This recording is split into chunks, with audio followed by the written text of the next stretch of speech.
नमस्कार दोस्तों। ज्योतिष ज्ञान भक्ति चैनल पर आपका बहुत बहुत स्वागत है। कैसे हैं दोस्तों? आशा करती हूँ आप लोग बहुत बढ़िया होंगे और मैं भी ठीक हूँ। तो आज हम एक बहुत ही ज्ञानवर्धक जानकारी लेकर के आपके सामने उपस्थित हुई हूँ। तो आप इसको जानिए और इसका अगर पालन करते हैं अपने जीवन में तो आपके जीवन के सारे कार्य सिद्ध होते हैं। तो अगर हमारे द्वारा दी हुई जानकारी अच्छी लगती है तो आप ज्योतिष से जुड़िए। ज्योतिष ज्ञान भक्ति चैनल को सब्सक्राइब कर लीजिए, लाइक कीजिए, घंटी का बटन दबा दीजिए, जिससे आने वाली वीडियो की नोटिफिकेशन आपको सबसे पहले मिल सके। तो दोस्तों आइए जानते हैं कि कौन सा पाठ करने से हमें क्या फल की प्राप्ति होती है।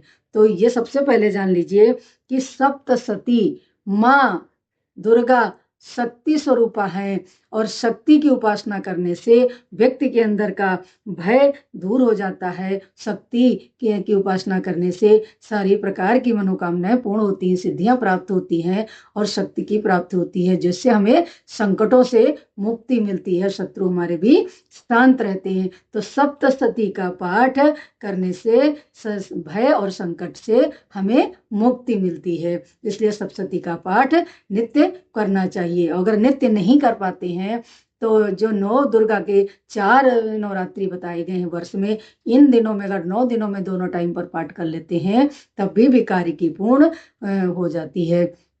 दूसरा है कि विष्णु सहस्रनाम का पाठ करने वाला व्यक्ति, जो विष्णु सहस्रनाम में श्रद्धा रखता है, उनके पाठ का पाठ करता रहता है, वो सदैव धन धान्य से परिपूर्ण रहता है, क्योंकि भगवान विष्णु धन संपदा के देने वाले कहे गए हैं और उनकी उपासना करने से व्यक्ति कभी दरिद्र नहीं होता है, दर दर नहीं भटकता है, सदैव धनी और संपन्न रहता है। और दूसरा कहते हैं कि जो विष्णु सहस्त्र नाम का पाठ करता है उसके जो 9 ग्रह हैं वो हमेशा अनुकूल प्रतिकूल नहीं होते हैं, अनुकूल प्रभाव देते हैं, शांत रहते हैं, क्योंकि विष्णु भगवान के ही 9 रूपों के अवतार बताए गए हैं।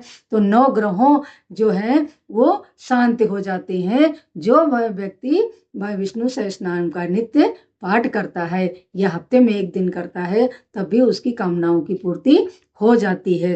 तीसरा है कनक धारा सूत्र। अगर लक्ष्मी की प्राप्ति करना है, माँ लक्ष्मी को प्रसन्न करना है, तो कनक धारा सूत्र का पाठ नवरात्रों में या अमावस्या के दिन और या ग्रहण काल में या शुक्रवार के दिन, प्रति सप्ताह में शुक्रवार के दिन अगर कनक धारा सूत्र का पाठ करते हैं और खीर का प्रसाद बनाकर माता का भोग लगाते हैं और किसी कन्या का अगर भोग लगा ग्रहण करवा देते हैं तो आपके घर में अखंड धन की प्राप्ति होती है। लक्ष्मी चिर लक्ष्मी सदैव निवास करती रहती हैं। तो इस तरह कनक धारा का सूत्र का पाठ भी उत्तम बताया गया है। सुंदर कांड का पाठ, जो व्यक्ति सप्ताह में 1 दिन भी सुंदरकांड का पाठ कर लेता है तो उसको कभी कोर्ट कचहरी और शत्रुओं का सामना नहीं करना पड़ता है, वो सदैव सुखी रहता है। हनुमान जी उसके संकटों को दूर करते रहते हैं। तो सुंदरकांड का पाठ करने वाला व्यक्ति भी अत्यधिक निश्चिंत होके जीवन जीता है। इसके बाद है गोपाल सहस्त्र नाम का पाठ।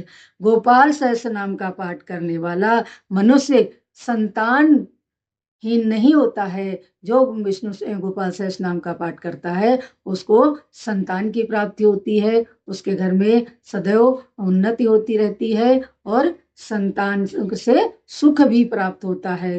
तो और इसके बाद आता है गणेश अथर्व शीर्ष का पाठ। जो व्यक्ति करता है उसके घर में पारिवारिक क्लेश नहीं होता है, सारे दुखों का नाश होता है, गणेश जी का आशीर्वाद प्राप्त होता है। तो गणेश अथर्व शीर्ष का पाठ भी अवश्य करना चाहिए। और इसके बाद आदित्य हृदय शोध। आदित्य हृदय शोध का प्राप्त करने वाले को समाज में अपनी अलग पहचान प्राप्त होती है और उसको मान सम्मान की प्राप्ति होती है तथा राजनीति के क्षेत्र में भी सफलता की प्राप्ति होती है। तो आदित्य हृदय शोध का पाठ भी करने वाले से व्यक्ति का आत्मविश्वास बढ़ता है, उसे समाज में आत्मसम्मान की भी प्राप्ति होती है और राजनीति के क्षेत्र में भी उन्नति को प्राप्त होता है। तो ये भी पाठ बहुत ही उत्तम बताया गया है। इसके बाद है शिवाष्टकम। शिवाष्टकम का पाठ करने से शिव जी का आशीर्वाद प्राप्त होता है। जो व्यक्ति शिवाष्टकम का पाठ करके शिव जी की उपासना करता है वो कभी मानसिक रूप से दुखी नहीं होता है, परेशान नहीं होता है और निश्चिंत होकर अपना जीवन जीता है। इसके बाद आता है हनुमान चालीसा। हनुमान चालीसा का पाठ करने वाला व्यक्ति सदैव संकट और रोगों से मुक्त रहता है। तो हनुमान चालीसा का भी पाठ है अपने पूजन में शामिल करना चाहिए। और अगर नित्य नहीं कर सकते हैं तो शनिवार और मंगलवार अवश्य हनुमान चालीसा का पाठ या सुंदरकांड का पाठ अवश्य कर लेना चाहिए। इसके बाद 10वां आता है सरस्वती की उपासना। कहते हैं सरस्वती की उपासना करने वाला व्यक्ति बहुत ही बुद्धिमान होता है, वक्ता होता है, कला और संगीत में उसकी रुचि होती है, उसकी वाणी भी बहुत मधुर होती है। तो सरस्वती भी विद्या और ज्ञान की देवी कही गई हैं।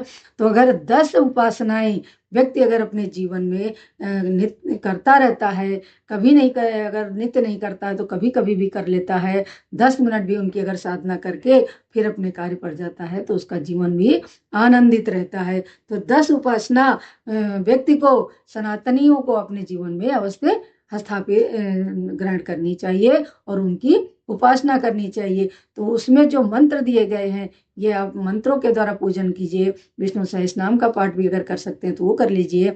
लेकिन उससे करने से बहुत ही आपके जीवन में सुख और शांति और समृद्धि की प्राप्ति होती है। आपका जीवन दीर्घायु होता है, संपन्नता की प्राप्ति होती है, बच्चे भी सुखी होते हैं। तो इसलिए इन पूजन को, इन पाठों को अपने जीवन में धारण करना चाहिए और अपना कल्याण भी करना चाहिए। तो ये बहुत ही महत्वपूर्ण पाठ शास्त्र में बताए गए हैं। इनका प्रयोग दोस्तों अवश्य करिए और इसका लाभ लीजिएगा। नमस्कार।